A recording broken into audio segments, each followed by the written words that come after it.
Welcome to this episode of the Shamanistic Dramatist. Yes, that's the final decision on the name.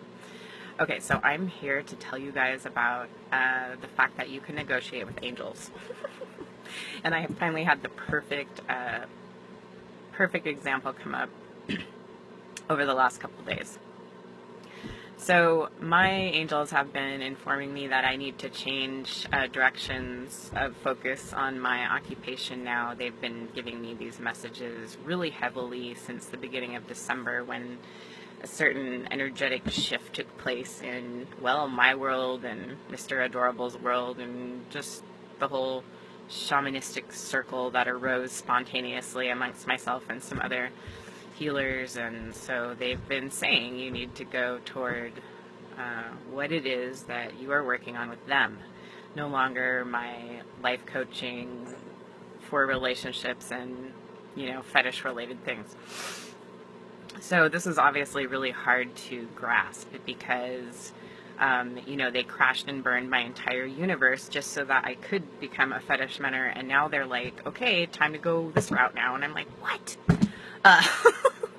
So I was kind of putting it off again when I went on a 5-day stretch with no clients. Now, I have an on-call advice line.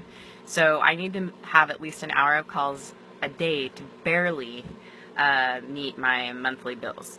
And so going 5 days without that is seriously distressing. And so I was having a lot of anxiety over this. So much anxiety that I couldn't concentrate on shifting gears. So a couple days ago, I said to them, all right, now Mr. Adorable is watching this too. And I'm all right.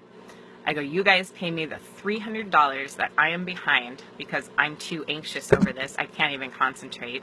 And I will spend all of today working on nothing except the new business and the new stuff they want me to do. And the new stuff has to do with a death service that also has to do with performing arts that Mr. Adorable and I are going to be creating. And it is actually the reason why the universe crashed us together, first and foremost. They just happened to throw in a pretty good sex and creativity relationship, for those reasons. So that was very nice of them. So as soon as I said that, my phone starts ringing off the hook. And for 2.5 hours straight, I end up making $150. Yeah. And then one of my totals toward the end of the day had a bunch of 4s in it, and 444 and 4s in general is the message associated with archangels. So the next day, same thing. I spent all day working on nothing but what we're supposed to. Mr. Adorable and I basically worked on what will be the business plan of our future business. And same thing, the phone starts ringing off the hook and I got another $150. I even had an unexpected scheduled client, which is unusual.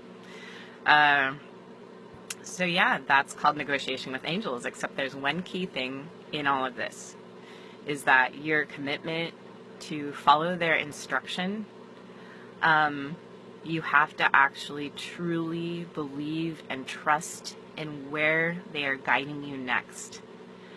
And until you commit to fully trust them and have faith in their message and in their assignment for you, the negotiations will not work.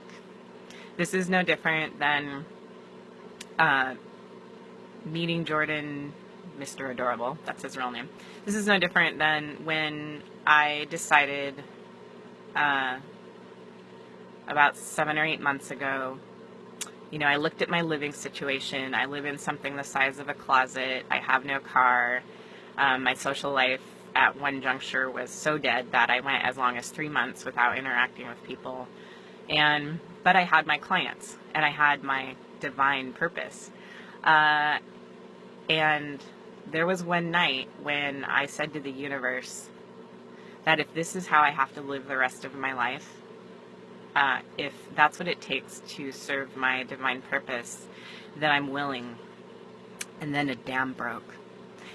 And every single thing I've been trying to manifest for the past 3 years, after my life crashed and burned, came flooding into my life. So it's really about truly committing, truly believing, truly having faith, that leap of faith, and the depth of your commitment to fulfill your life purpose as they have informed you it will be, is crucial.